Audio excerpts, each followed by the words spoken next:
Hello everyone. In previous classes we discussed about ray diagram.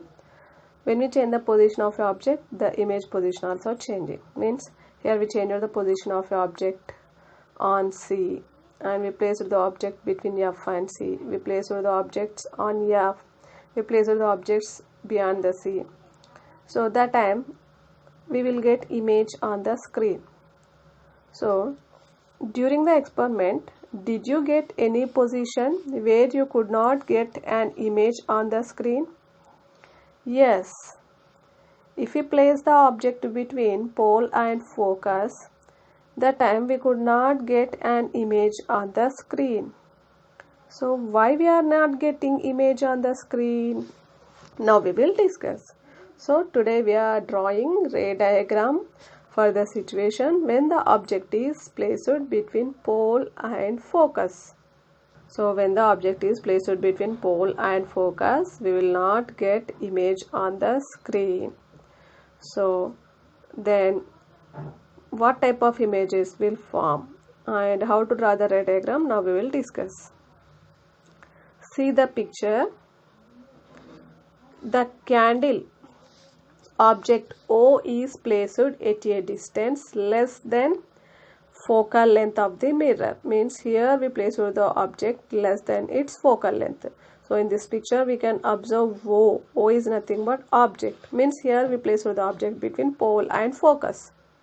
So when we place the object between pole and focus, first ray R1 will start from the tip of the object and run parallel to the principal axis and get reflecting. The reflected ray is passed through the focal point. So rule 1 we know, no, the ray traveling parallel to principal axis and falling on the mirror. After falling on the mirror, reflected ray is passed through the focus. This one easy to draw. Okay, this one is easy to draw. The second ray that we choose for earlier ray diagram is the ray coming from the tip of the object and going through the focal point. It is not possible as such a ray will not meet the mirror. Okay. So second rule is nothing but the ray coming from the tip of the object pass through the focus after falling on the mirror and reflected ray is passed through the parallel to principal axis. So it is not possible to draw this ray. Why? Because here the ray will not meet the mirror. So here we don't use second rule. So we must use third ray. So what is the third ray? Coming from the tip of the object and going through the center of curvature. So we must use third ray and first ray to draw the ray diagram. So third ray, a ray coming from the tip of the object and going through the center of curvature. But that too does not seems to be possible. So we make a small change. So the ray coming from the tip of the third rule is nothing but the ray coming from the tip of the candle pass through the center of curvature, means appears to be in the direction of moving in normal. So the ray coming from the tip of the candle pass through the center of curvature, falling on the mirror. After falling on the mirror, it follows the same path. That is rule 3. But that too does not seems to be possible. But if we make small changes in this, we can draw. So instead of drawing a ray diagram from the candle tip to center of curvature, we consider a ray that comes from the tip and goes in such direction that it would go through the center of curvature if we extend backward. So here also in this third rule also incident ray that not pass through the center of curvature. So we make small change. What is the change? Means from the tip of the candle we should draw one ray. That ray falls on the mirror. So if we extended this ray backward, that appears to be move in the direction of center of curvature. So from the tip of the candle, the ray falls on the mirror. After falling on the mirror reflected, no, that reflected ray also follow the same path, means that is pass through the center of curvature. Okay. So here by changing with small difference, we can use the third rule. So in this figure 26 we can observe, we noticed that two rays are diverge and will not meet. In this figure 25 also, once you observe, one ray traveling parallel to principal axis pass through the focus, another ray falls on the mirror and reflecting, and that pass through the center of curvature. These rays are not meet. Okay, these rays are not converging. So while doing the experiment for a case such as this, we were unable to find any place where we got a sharp image on the screen. So when we are doing the experiment, if we place the screen between F and C, we place the screen on F. If we place the screen on C, if we place the screen beyond the C, if we place the screen between P and F, we don't get sharp image on the screen. If we place the screen at infinity also, we don't get image of the candle on the screen. So this ray diagram tells us that since the reflected rays are diverging, so we will not get an image anywhere. So here, if we place the screen at F, at C, if you place the screen between F and C, if you place the screen between P and F, if you place the screen beyond the C, if you place the screen at infinity, we don't get sharp image. Okay, so this diagram figure 25, once you observe that reflected rays are diverging, so will not get an image anywhere. The rays are diverging means the rays are not meet at any point to get the image. So you know about the diverging beam of light, no? The rays are appears to be moving in different directions. So here also these rays are appears to be moving different direction. So that not meet at one point. That's why image is not forming on the screen. So here the rays are diverging. In previous situations, we can observe that reflected rays are converge when the object is at C, when the object is between F and C, when the object is beyond the C. So when the object is at infinity, we can observe the rays are appears to be, reflected rays are appears to be converge at one point. The reflected rays are converge at one point, images form on the screen. That's why that is real image. But here, if we change the position of a screen, no image is formed on the screen. Why? Because in that picture we can observe reflected rays are not meet at one point. Okay, so reflected rays are diverging. These rays are diverging. No, that's why we cannot get image on the screen. This type of image is called as virtual image. This type of image is called as virtual image. Okay, due to diverging of rays, virtual image will form. So by this diverging of rays, how the virtual image will form, we will discuss. In such situation, however, we do see an image when we look in the mirror. Is it possible to explain this image with a ray diagram? So here the image is not formed on the screen. No? If we look into the mirror, then we can see the image in that mirror. So by seeing that image, we can draw the ray diagram. Remember that we did to find the image in plane mirror. To decide the position of a image, we extend the reflected rays backward till they meet. So we will do the same here. So when we look in the mirror, we are looking at these diverging reflected rays. They appears to be coming from one point. So we can get this point by extending the rays backward as shown in the figure 26.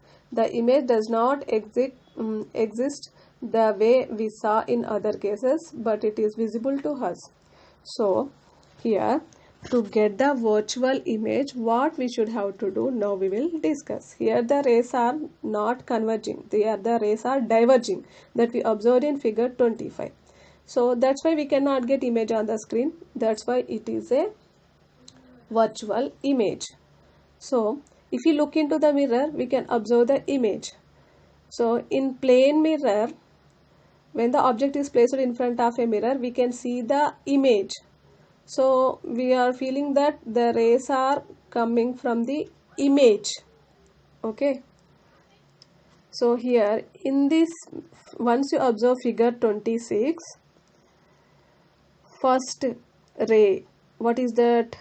Traveling parallel to principal axis, falls on the mirror and reflected ray pass through the focus. So that first reflected ray is there, no, that extend backward.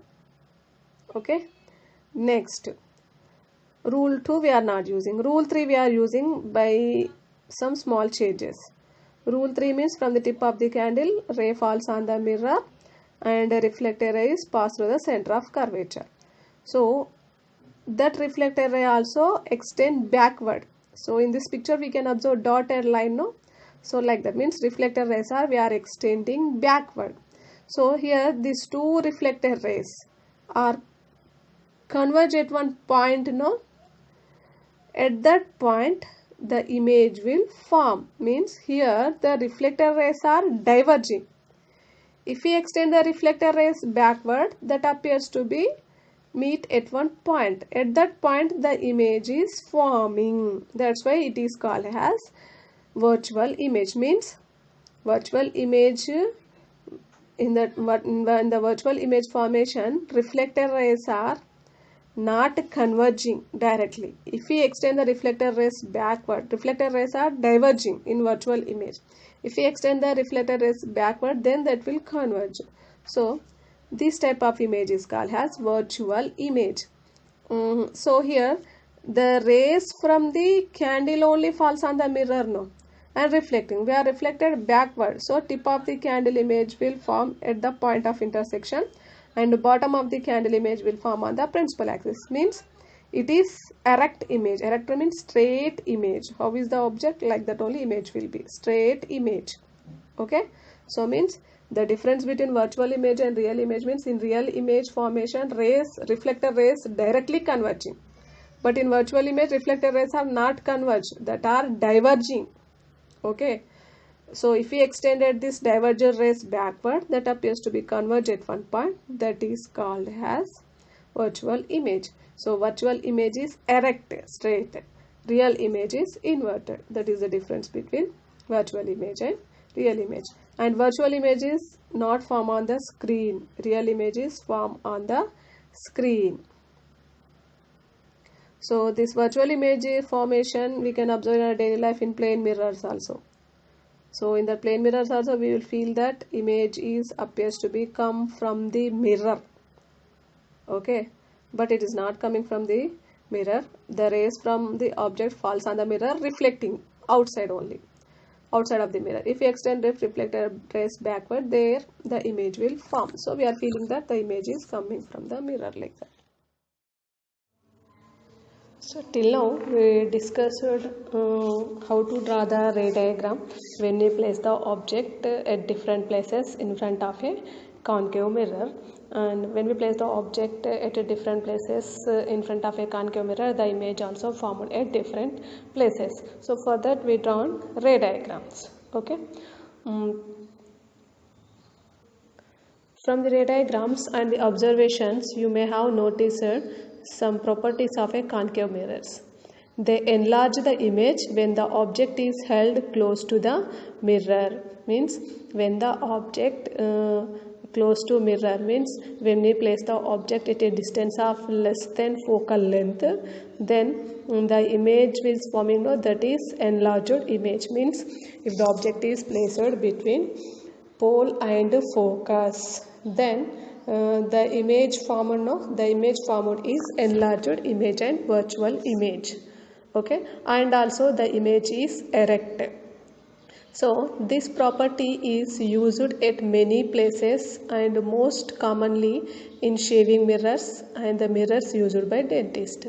So here when we place the object between pole and focus, the image is formed, that is enlarged image, and that is erected image. This property is used at many places, most commonly in shaving mirrors and the mirrors used by the dentist.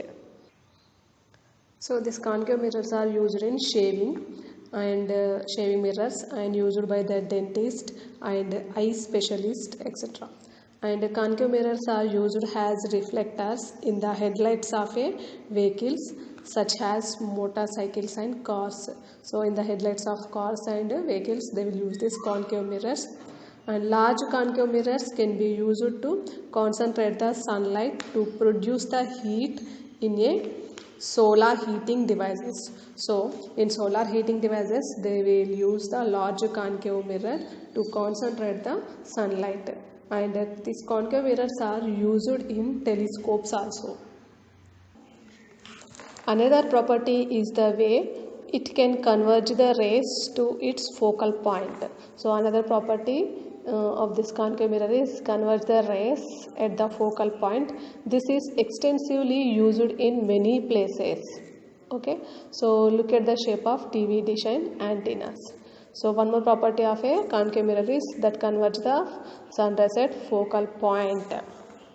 So with the help of this, we can make solar cookers like that appliances also.